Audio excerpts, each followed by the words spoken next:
ഈ രാമനെ കാണുമ്പോഴേ എന്താണ് ഒരു വികാരം? അവരുടെ സ്വന്തം നാട്ടുകാരനാണല്ലോ അല്ലെ? രാജാവാണ് അവൻ. ഞങ്ങൾക്ക് എപ്പോ അവനെ കണ്ടാലും ഏതു നേരത്തും ഞങ്ങൾ എന്ന് സ്ഥിരം എന്ന് പറഞ്ഞു കഴിഞ്ഞാൽ എപ്പോഴും കാണുന്ന ആളാണ്. എപ്പോഴും അതൊരു ഹൃദയാത്മകമായിട്ടുള്ള അടുപ്പം കൂടിയാണ്. ഫാമിലി മെമ്പറാണ് അവൻ ഞങ്ങൾക്ക്.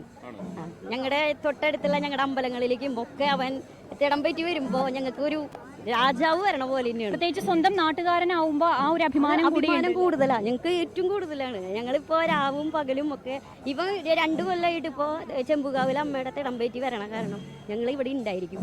ഞങ്ങൾ സ്ഥിരം ഇവിടെ ഉണ്ടാവും. യഥാർത്ഥത്തിലേ സാധാരണ മുമ്പൊക്കെ നെയ്തലക്കാവിലെ അമ്മയുടെ തിടമ്പേറ്റുമ്പോഴാണ് ആളുണ്ടാവും. നട തുറക്കാനാണ് വരാറ്. ഇപ്പൊ ചെമ്പുകാവിലെ അമ്മയുടെ തിടമ്പേറ്റിട്ടാണ് വരുന്നത്. ഒരേ ഒരു കാരണം, ഒന്നാമത് എന്റെ ചെറിയച്ഛന്റെ വീട് അവിടെയാണ്, ചെമ്പുകാവിലാണ്. ഈ ആളുകൾ കൂടാനുള്ള ഒരേ ഒരു കാരണം ഇവിടെ ഇവിടെ രാവിലെ പൂരം ഇപ്പൊ ഇവിടെ നടക്കുന്നുണ്ടെങ്കിൽ അവനാണ്. ഇത്രയധികം ജനങ്ങൾ ഇവിടെ ഉണ്ടെങ്കിൽ രാമനാണ് അതിന്റെ താരം. രാജാവാണ് അവൻ.